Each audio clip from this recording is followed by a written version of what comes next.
আসসালামু আলাইকুম। Real village cooking চ্যানেলে সবাইকে ওয়েলকাম জানাচ্ছি। আজকে একটা নতুন রেসিপি নিয়ে আপনাদের কাছে হাজির হলাম। চায়ের জন্য আপনারা বিকালের নাস্তায় খেতে পারবেন। সুজির ডোনাট বানিয়ে দেখাবো। খুবই সিম্পল এবং সহজভাবে বানিয়ে দেখাবো। চলুন তাহলে শুরু করি। আমি এখানে একটা প্যান চাপিয়ে দিয়েছি, এর মধ্যে নিয়ে নিয়েছি জল। এই বাটির মাপ করে 2 বাটি পরিমাণে জল নিয়ে নিলাম। আর দিয়ে দিচ্ছি গোটা জিরে 1 টেবিল চামচের মতো, লবণ দিয়ে দিতে হবে এখানে।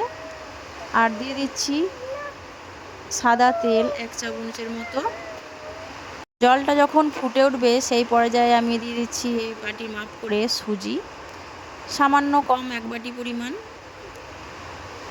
সুজি দিয়ে অনবরত নাড়াচাড়া করতে থাকবো। এটা ভালোভাবে যেন সেদ্ধ হয়ে যায়, গ্যাসের ফ্লেমটা মিডিয়ামে রাখতে হবে। অনবরত নাড়াচাড়া করে এটাকে ভালোভাবে সেদ্ধ করে নিতে হবে। একটা ডোয়ের মতো তৈরি করে নেব। সুজি ভালোভাবে সেদ্ধ হয়ে যাবে। সুজি সেদ্ধ হতে বেশি টাইম লাগে না, অল্প টাইমের মধ্যে হয়ে যায়। ডোটা ভালোভাবে এখানে আমি নেড়ে চেড়ে রেডি করে নিচ্ছি।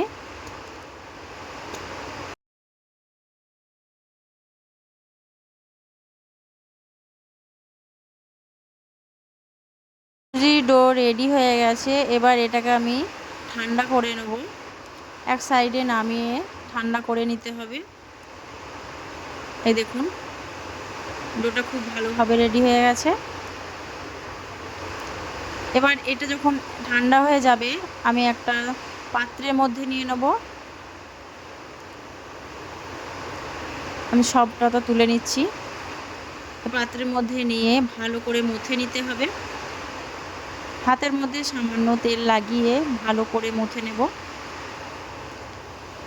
আর দিয়ে দিচ্ছি বয়েল করা আলু। আলুটা এভাবে গ্রেটারের সাহায্যে গ্রেট করে নিচ্ছি। এতে করে কোনো রকম দলা বেঁধে থাকবে না বা শক্ত ভাব থাকবে না।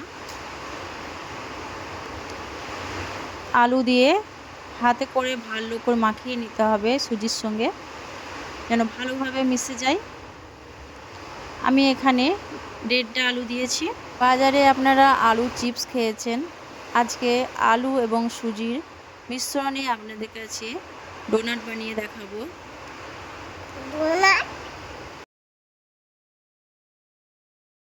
হাত দিয়ে ভালো করে এভাবে চটকে চটকে মাখিয়ে নিতে হবে। এখানে একটা কথা বলা হয়নি, আমি লবণটা ভিডিওতে দেখানো হয়নি, এখানে লবণ দিয়েছিলাম। যখন ভালোভাবে মাখানো হয়ে যাবে এবার ছোট ছোট করে লেচি কেটে নিতে হবে। ছোট ছোট করে লেচি কেটে নেব। সামান্য করে হাতের তালুর মধ্যে দিয়ে আর ভালো করে গোল করে নিতে হবে। এইভাবে করে হাতের তালুর মধ্যে দিয়ে গোল করে নেব, ঠিক এই রকম বলের মতো করে। আর আঙুলের সাহায্যে মাঝখানটা আমি আঙুল দিয়ে একটু শেপ দিয়ে নেব। এইভাবে আঙুলের সাহায্যে শেপ দিয়ে নিচ্ছি। এই দেখুন আমি আপনাদের দেখাচ্ছি। এইভাবে করে শেপ দিয়ে নিতে হবে। এই দেখুন খুব সুন্দরভাবে ডোনাট রেডি হয়ে গেল। ঠিক একইভাবে আমি প্রতিটা সুজির ডোনাট রেডি করে নেব। এইভাবে করে হাতের তালুর মধ্যে দিয়ে গোল করে নিচ্ছি। আঙুলের সাহায্যে এইভাবে করে চাপ দিয়ে নেব। এটা বানানো খুবই সহজ।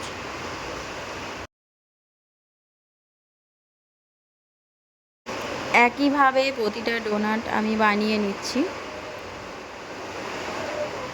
দেখতেই পাচ্ছেন কত সুন্দর হয়েছে। আমি এখানে সবকটা বানিয়ে নিয়েছি।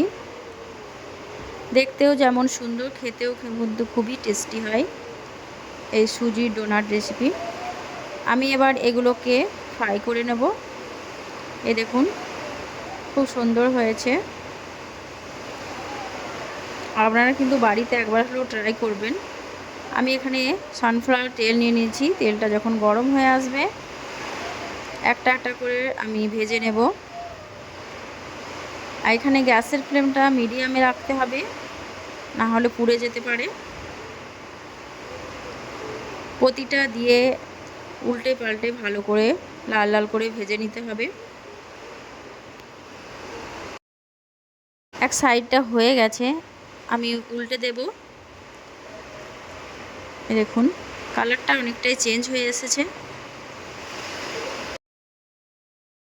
বিকেলবেলায় বা বৃষ্টির দিনে এইভাবে আপনারা ডোনাট বানিয়ে খাবেন, দেখবেন খুবই ভালো লাগবে। টমেটো সস বা চিলি সসের সঙ্গে, গরম গরম চায়ের সঙ্গেও ভালো লাগবে। আমি সব কটা ভেজে নিচ্ছি। এখানে প্রায় সব কটা ভাজা হয়ে গেছে। এবার এগুলোকে আমি একে একে করে তেল ঝরিয়ে তুলে নেব।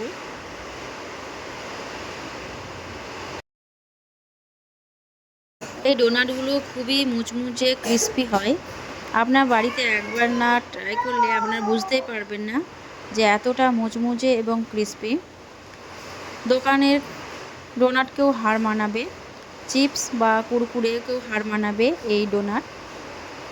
আমি একটা প্লেটের মধ্যে নিয়ে নিয়েছি, দেখুন কতটা সুন্দর হয়েছে। আপনারা বাড়িতে টমেটো সস দিয়ে খাবেন, খেতে খুব ভালো লাগবে। এই দেখুন প্রতিটা ডোনাট খুব সুন্দর হয়েছে। আমি একটা ভেঙে দেখাচ্ছি আপনাদের, কতটা মুচমুচে দেখুন, হাতে দিলেই ভেঙে যাবে। বাচ্চারা তো খুবই পছন্দ করবে এই ডোনাট। বাড়িতে বানানোর আগেই বাচ্চারা খেয়ে শেষ করে ফেলে এই রেসিপিটা। আপনারা বাড়িতে ট্রাই করে দেখবেন, সঙ্গে সঙ্গে ফিনিশ হয়ে যাবে, এতটাই টেস্টি এবং মজাদার হয়। বাড়িতে হঠাৎ কোনো গেস্ট এলে আপনারা এইভাবে চায়ের সঙ্গে দিতে পারেন।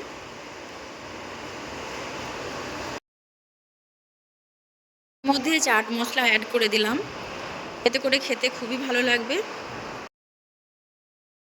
তাহলে আমার এই রেসিপি কেমন লাগলো অবশ্যই কমেন্টে জানাবেন। ভালো লাগলে চ্যানেলটা সাবস্ক্রাইব করে পাশে থাকার অনুরোধ রইল, আবারও নিত্য নতুন রেসিপি পাওয়ার জন্য। তাহলে আজকের এই রেসিপি এখানেই শেষ করছি।